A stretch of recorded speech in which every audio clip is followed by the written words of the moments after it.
So when is more too much? So as you can see on this screen, we have a picture in orange here of the 146 acre development that Ashton Woods is planning on or trying to develop on. We will talk about that a little bit later.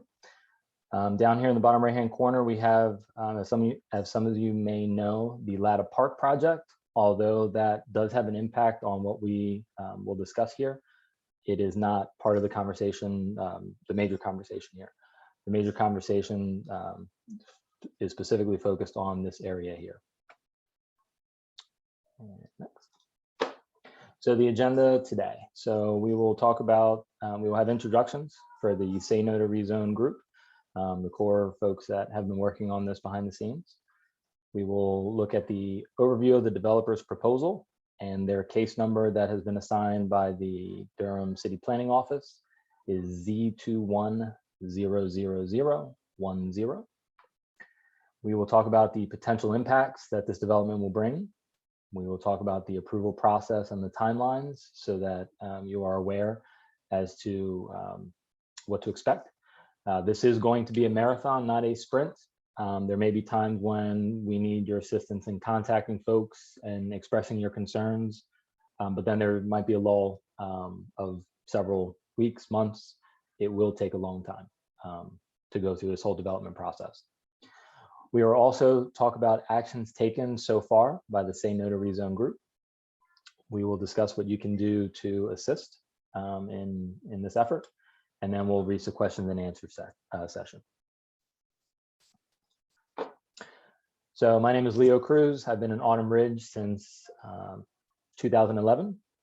Eileen Sorrow, who is also on the call, she lives in the Gray Moss neighborhood and has been there since 2004. Debbie Schwartz, I do not believe she has joined this particular meeting, but she has been helping us a lot, and she is in the Gray Moss neighborhood as well since 2005. And Laura Wendell, Willow Hills since 2007.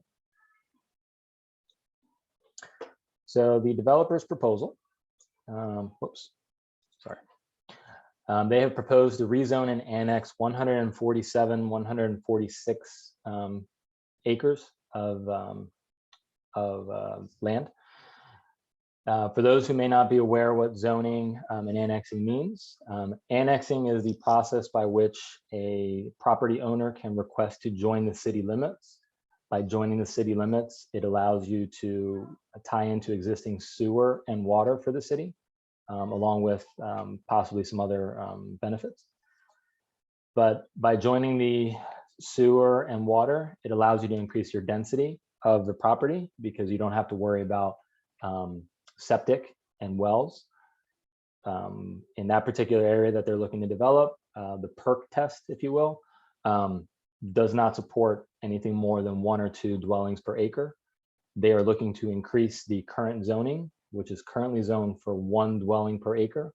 They're looking to increase that to 4 units per acre, so 4 dwellings per acre. So the rezoning and the annex tie in together. So if they are able to get the annexation approved, they will also request the rezoning to increase that to 4 units per acre. If they are approved to do this, they have communicated to us that they will build about 516 units. 60% of those would be townhomes, so approximately 310 townhomes, and 40% single family homes, so approximately 206 units. Density requires that the development is on city water and sewer. The area must be annexed to do so. I explained that earlier, that in order to get to that density, the only way they can do that is to tie into city water and sewer. This is just another graphic to display exactly the area we're talking about. Some folks have expressed concern in terms of the location because they haven't been able to picture how this development can span from Bivens to Guest Road because the 2 roads don't connect. So if we see here, this road right here is Guest Road. This is Bivens Road right here. And then this is Russell Road back here. The development has a touch point here on Bivens, and there is also several touch points over here on Guest. So this entire red area is the area that they're looking to build this development on. This is just another graphic to demonstrate the other impacts that are occurring or will be occurring sometime soon. In the top right-hand corner, there has been a request by a developer to develop, I think, about 40 homes by St. Albans Court, right behind or near Ashfield Place. Back here, there is a proposal to build about 80 homes at, I believe it's 1 dwelling per acre, maybe a touch more, maybe 1.2 dwellings per acre. But they have not requested annexation of the city. They have actually requested to come out of the city limits in order to build that development, and they will put in septic and well there. But looking at these two projects, it would introduce approximately 120 dwellings onto Guest Road and also partly on the Russell Road, or potentially impact Russell Road. Oh, and I forgot this one down here. This development down here is, I believe they requested a conservation development on that one. And what that means is they are looking to not clear cut the trees that are there, but cut just enough to be able to perform the development that they want. I don't recall how many homes they're looking to put on there, but it was not a lot. It might be 40, similar to the St. Albans, but it was in the 1 to 2 dwelling per acre zoning. It was not anything more than that, but I think it was less than 2. So the potential impact. So we're talking about primarily Guest and Bivens. There's an additional 1,200 vehicles per day, roughly, that would be introduced by this development alone. This is not calculated in the other 120 homes that we had talked about. Bivens Road will be an exit and entrance to the development. It is a rural road, not designed for heavy traffic. Effects. So this particular development would affect all areas surrounding as well. So Guest Road, Bivens Road, Russell Road, Umstead Road, and Ladder Road. This will increase potential for accidents, particularly for residents of Willow Hill, Ashfield Place, and Dover Ridge. Specifically on Guest Road, because the speed limit, once you get past the gas station there going north, the speed limit changes to about 55 miles an hour. Somewhere, I don't know if it's before Ashfield Place or after, but cars are going to be coming down there at least 60 miles an hour. So turning out of this proposed new development will not only introduce its own hazards, but also increase the hazard for people coming out of Ashfield Place, turning on the Guest Road, and also people leaving Willow Hill, coming on the Guest Road. Fair Oaks Road in North Riverdale is only 19 feet wide. It will more than likely become a shortcut to Umstead Road. So as traffic tends to congest around those main arteries, people will find alternative routes, and one of those might be Fair Oaks Road. It would also increase safety hazards at school bus stops. So there's a bus stop on Bramble Drive, and when folks are coming down out of or coming down Bramble Drive, speeding, trying to potentially get out of the neighborhood, they have to compete now with other cars, so, or other developments. This new development will bring city water or sewer to, so these are questions that have been brought up, and this is to clear some of those questions. This development will not bring city water or sewer to the surrounding communities. For those folks that are currently on septic and well, you will still remain on septic and well. They are not forcing you to come into the city limits. There used to be an issue years ago where Durham City was forcing annexation onto certain locations. That was not a popular thing to do, so they have stopped that for years now. So you can voluntarily join the city limits as long as you can touch a boundary. I think it's 2,000 feet from your property, but it's no longer being forced. And this specific development is not bringing anyone else with it. It is specifically for those parcels that they've outlined. They will not be adding sidewalks to surrounding communities. They are required to add sidewalks within this proposed development if it gets approved. They are not required to do any of that to any of the surrounding communities. Their proposal does not include anything pertaining to widening the road, whether that's Guest Road, whether that's Russell Road. Their proposal does not have anything in there pertaining to traffic as of yet. A traffic analysis is required, and I believe they have completed one. We haven't received the full details of that yet, So once that becomes available and we've had a chance to look over it, then we will communicate that out.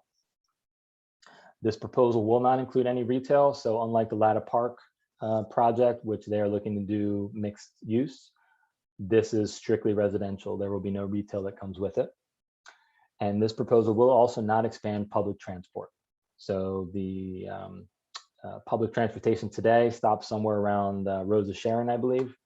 It will not bring that public transportation any further up. It will still remain how it is today.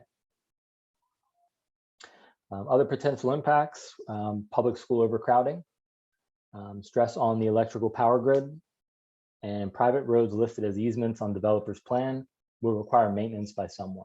So today, Genesee and Red Coach are private roads, privately maintained. They have on their proposal notated that Genesee and Red Coach Road could be an ingress and egress in and out of the neighborhood. They have communicated to us privately that they do not plan on using those roads for this development. But based on how large their proposal is, it's possible that they may have to because of the constraints that are placed on them regarding ingress and egress for this size of a development. But again, that's still, we're very early in the process to understand what they actually need to do. Potential impacts as well. Let me see if I can get this, whoops, get this out of the way. The proposed development is on one of the highest points in Durham. So today, without this construction, several neighbors have included pictures and videos.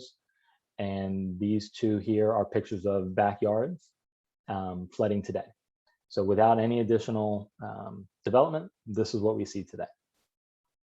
So adding additional impervious surface to the area would increase the potential for catastrophic flooding. Water quality and well contamination from runoff is also a concern. Loss of habitat for protected and endangered species. Continued clear cutting contributes to climate change. So today the trees help cool. Without the tree canopy, it will start to get hotter for those folks that are surrounding that area.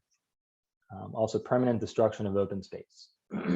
And just to go back a little bit for the flooding, they are required as part of this development, if it is approved, to put in retention ponds.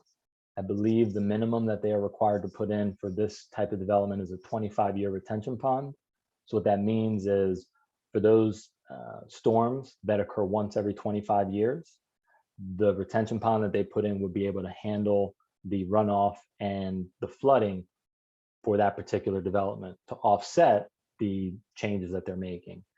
However, based on the fact that it's higher elevation and it's a large development, we are going to ask that if it does get approved, that they put in a larger retention pond than just a 25-year. Potential impacts to the environment. This is a topology map, and in red outline, this is still the same property that we're talking about. There are ponds on the property. There's one there, looks like one there, and one here. There's also several streams that flow through the property that feed, I believe, Crooked Creek is the one that it feeds. But as you can see over here, this is a 600-foot, at this point right here, actually, it's about 600 feet, or sorry. The base here is 600 feet, and this goes higher, I believe. I don't quite remember, but this is one of the highest points in North Durham, or in Durham. And here's another outline here as well. So there are several steep slopes on the property, and also the ponds and the streams. So there's a lot of environmental concerns here on the impact to our drinking water. So water quality, leading into that. The proposed development has a large pond and several creeks, and it is a critical part of the Eno River watershed via Crooked Creek. Potential impact to and quality of life. So it is the proposal that they're looking to get approved is uncharacteristic for the area. It is almost 2 times the density of other areas, other neighborhoods in the area. Townhomes are also inconsistent with the surrounding area. So today, the 2 main ones that come to my head are Autumn Ridge and Ashfield Place. Those are approximately, the development zoning, I believe, is 2.1, maybe 2 dwellings per acre, and they are requesting about 3.6, 3.7, depending on how things work. So it's almost 2 times the density. The other thing to consider is that even though we're talking about 3.6 or 3.7 dwellings per acre, that doesn't mean that it has to be completely spread out across the entire property. They could congregate several townhomes or single family homes to the edge of the property and leave the middle undisturbed, which would increase the density in those particular boundaries. They just cannot have more dwellings than 516 across the entire property. How they lay that out is up to the developer. Peace Church Prayer Walk and Garden recently completed an 8-acre prayer walk and garden after years of construction. So this development would definitely impact that. This development also would abut 500 homes with a 10 to 20 foot buffer separation. And it would be extremely disruptive to peaceful atmosphere they have cultivated. So this is the timeline of the process for how this all makes its way through the planning office. So I believe we have already had this official, I don't remember if it's the official neighborhood meeting, but we definitely had one of these meetings before the submittal. They're not required to have any, but they had one. I think it was the neighborhood meeting is what they consider it. The application has been submitted to the planning office. The staff have reviewed it and they have sent their comments back to the developer. The developer will now receive those comments and make some changes to their proposal based on that feedback. And this may go back and forth a few times. Once everything that the staff has requested is acknowledged and worked out, it will then make its way to the public hearings. And that's where we need people to show up in numbers. So the public hearings at this point in time will probably be Zoom meetings. But those are the ones where we really need to show that this is something that we don't want in our area as it's proposed. We are willing to compromise on certain things, or at least I am. But as it's proposed, it does not fit into the area. So the Durham Planning Commission reviews proposals and makes recommendations to the City Council. And the City Council is the voting body that approves or rejects proposals. The City Council is not required to heed the Planning Commission's recommendations. So the Planning Commission may all agree, or the majority agree that this is not the right fit for North Durham. However, the City Council is the one that would actually vote on that information. So they would receive the information from the planning office, review it, and make their own determination if they feel that this is right for the area. But they don't always agree with the city planning commissioners. So actions taken so far. So we've made several contacts. We've contacted the Durham Planning Commission and we've had 2 site visits. I believe one might be in process as well. One online meeting with Commissioner Nate Baker and got a lot of good information from him. Durham City Council, we have received few responses, but it's very early in the process. We have emailed several people in the Say No to Rezone group have all emailed the City Planning Commission and the City Council and voiced their opposition. And we have received responses from the City Council, mostly that it's too early for them to make a determination, but they're willing to listen and hear. We have received some favorable comments from one of the City Council members that actually has come on site and has reviewed the property. The NDQDA, the North Durham Quality Development Association, and the Eno River Association have all shown support for our cause. And we have also sent out a community survey, and with those results, we forward those to the City Council and the County Commissioners and land use planners. We received 70 responses in the first 24 hours and more keep coming in.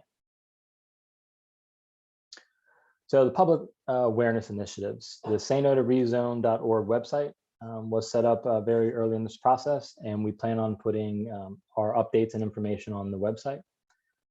Resources on the website include email addresses, key messages, and other links. The Say No to Rezone group on Nextdoor has also been around for a while. The Say No to Rezone newsletter and email distribution list, we have started sending a few of those out. And we've designed, purchased, and distributed road signs and flyers, and other members of the Say No to Rezone group have also purchased flyers and put those outside of their neighborhoods. And we are hosting Zoom meetings to further engage the community to make sure that everyone is aware of what's going on and has a chance to answer ask some questions. So at this point, I will hand it over to Laura, who will take us through some other things. Hey everyone, so I've been working on the Say No to Rezone website, and I want to share that with you just because I'm about to go through a whole bunch of different ways that you can help with this initiative and learn more. And I want to reassure you, right to start out, that even though I'm going to cover a lot of different things you can do, you can find all of them on the Say No to Rezone website. So there's no need to worry about taking notes or getting back to this. Just go to sayno2rezone.org and everything will be right there for you. As Leo mentioned, we have a community survey, and this is something that the four of us who've been sort of the core working group of Say No to Rezone put together so that we could better share your view and your voice around what's important to you. And as you can see, there's a link to the community survey right here. It's very short, only 2 questions. Let's see if it'll come up for me. They're multi-part questions, so cut me some slack on that. But there are 2 questions and an opportunity for you to leave comments. So we hope that you will do that. I'm going to go back to the website here. And if you wish to, you can view the results. And we have forwarded these results, as Leo said, to the Planning Commission, the planning staff. And by forward the results, what I mean is that we've sent them a link to this dashboard. The results are being updated constantly as people reply. So as you can see right now, we have 156 responses. This survey is entirely anonymous. We're not collecting any email addresses or names or anything like that. We do ask people if they wish to, they can say what neighborhood they're in. But this is an opportunity for you to look at what people have responded so far, and also to read the comments if you wish to. We hope you will, and we hope you'll fill that out. So we also, on the website, we've created a Get Involved page, and you'll find some other great tools on there. Don't worry, I'm not going to read you the whole website. That would be silly. But I am going to just point out a couple things that we do have. You can subscribe to our newsletter. We hope you'll do that. We don't send out updates very often, so don't worry. We're not going to spam you or share your information with anyone. And you can opt out of that at any time, of course.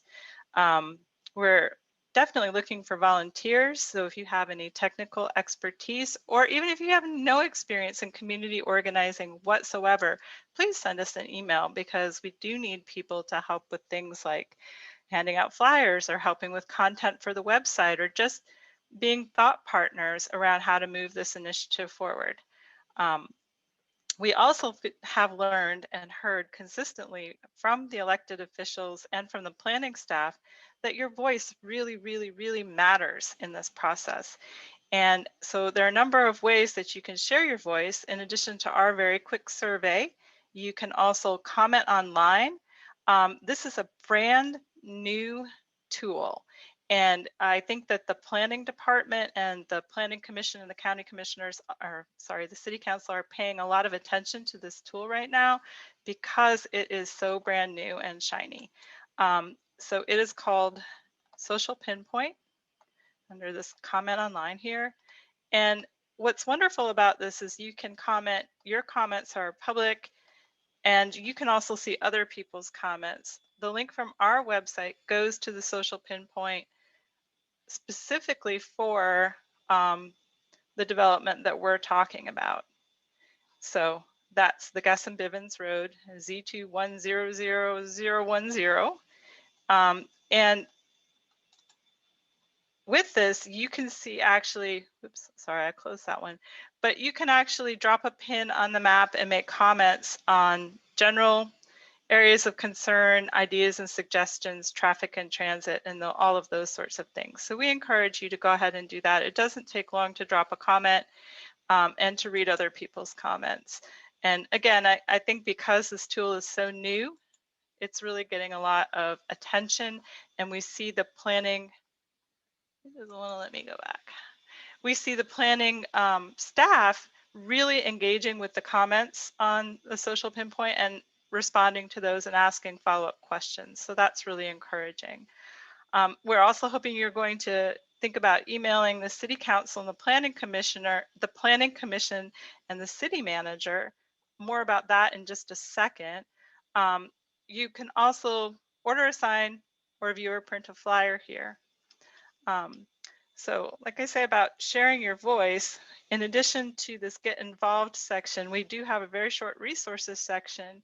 And what this is just tools that you can use. So first section is just some messaging around reasons that we oppose high density rezoning. And these include a lot of the concerns that Leo has already mentioned during the presentation. We're always happy to hear from you and add additional reasons that you may want to point out or to add to this list, and some priorities and interests of the city council members. And that can just help, again, when you're drafting letters or comments or talking points. So don't feel like you have to, we don't like have a form letter. We want you to copy and send this, but we have these ideas that you can draw from so that you can write if you wish to and do it in your own voice, but not have to start completely from scratch. So we also have all the different email addresses for the key officials, as well as some, general resources if you wish to do a deeper dive into anything like the UDO or affordable housing in Durham. So that's really what I wanted to share today. And I'm going to stop my screen share and hand it back to Leo. I think to Leo or to Eileen. Who's going to pick it up from here? Eileen, do you want to take it from here and I'll run the presentation? Okay. So we're on the My Social Pinpoint site. Yep. And then you share my screen? Yep. Somewhere. Okay, so here we go. So Laura just pointed out the land use initiative site, and this, as she mentioned, is really important, and the staff is paying attention. I'm going to read to you from the report that we got from the land use developers. They said, advisory comment, staff have received a large quantity of emails, case surveys, and project comments related to this proposal. Some of these have come from a new SPP site that land use has created to gather public input for proposed cases. While the concerns are vast, many of the concerns are centered around stormwater retention, detention, catchment, and runoff. And then they note staff are advised that the applicant host additional neighborhood meetings to discuss these concerns and work to address them in the project proposal. So they are looking at this, and it's really important. This is sort of their central clearinghouse. So in addition to writing, please go out and put your comments here in the social pinpoint site, because they're looking at it and they're paying attention. Okay.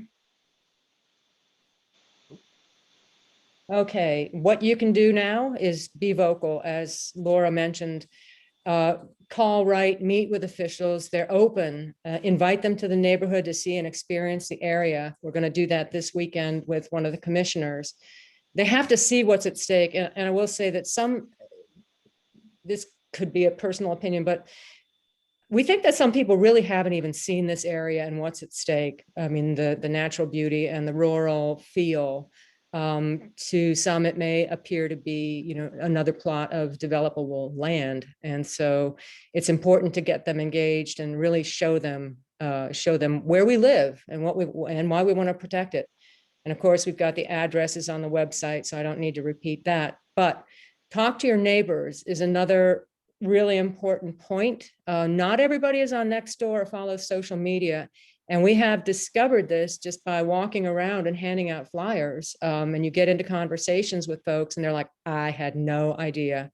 So it's really important that you talk to people, talk to your church groups or other social organizations and get them involved. And as Leo mentioned earlier, show up in huge numbers at the city council meeting. A lot of what we've learned is that the city council will take the advice or not take the advice of the county commissioners, and they may have sort of an idea in their head on how they're going to weigh in on the final decision.